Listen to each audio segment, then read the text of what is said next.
தாய் தமிழ் உறவுகளுக்கு வணக்கம். முதலமைச்சர் ராஜினாமா செய்கின்றார், புதிய பெண் முதல்வர் என்ற தலைப்பில் இந்த காணொளியை நாம் காண்கின்றோம்.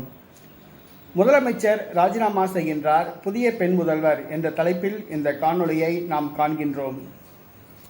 நாடு முழுவதும் பாராளுமன்ற தேர்தல் முடிந்துவிட்டது, வாக்கு எண்ணிக்கையும் முடிந்துவிட்டது. ஜார்க்கண்ட் மாநிலத்தில் ஜார்க்கண்ட் முக்தி மோர்ச்சா என்ற கட்சி ஆட்சி செய்து வருகிறது. அதன் முதலமைச்சராக இருந்தவர் சிபு சோரன் நிலக்கரி ஊழல் வழக்கில் சிக்கி அமலாக்கத்துறை அதிகாரிகளால் கைது செய்யப்பட்டு தற்பொழுது சிறையில் அடைக்கப்பட்டுள்ளார். அவர் சிறைக்கு சென்ற காரணத்தினால் தன்னுடைய முதலமைச்சர் பதவியை ராஜினாமா செய்தார். ஜார்க்கண்ட் முக்தி மோர்ச்சா கட்சியை சார்ந்த சம்பாய் சோரன் என்பவரை முதலமைச்சராக்கிவிட்டு அவர் சிறைக்கு சென்றார். சம்பாய் சோரன் கடந்த 3 மாதத்திற்கு மேலாக ஜார்க்கண்ட் மாநில முதலமைச்சராக உள்ளார். தற்பொழுது ஜார்க்கண்ட் மாநிலத்தில் பாராளுமன்ற தேர்தலோடு ஒரு சட்டசபை தொகுதிக்கும் இடைத்தேர்தல் நடைபெற்றது.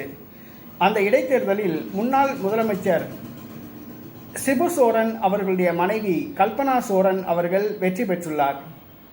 கல்பனா சோரன் ஜார்க்கண்ட் மாநில சட்டசபைக்கு தேர்வு செய்யப்பட்டுள்ளார். ஆகவே அவர் ஜார்க்கண்ட் மாநில முதலமைச்சர் ஆவார் என்று கூறப்படுகிறது. ஜார்க்கண்ட் முக்தி மோர்ச்சா கட்சியின் வட்டாரங்கள் இந்த தகவலை உறுதி செய்துள்ளன. தற்போதைய முதலமைச்சர் சம்பாய் சோரன் தன்னுடைய பதவியை ராஜினாமா செய்கிறார் என்றும், கல்பனா சோரன் முதலமைச்சராக பதவியேற்க உள்ளதாகவும் தகவல்கள் தெரிவிக்கின்றன. இது தேசிய அரசியலில் பரபரப்பை ஏற்படுத்தியுள்ளது.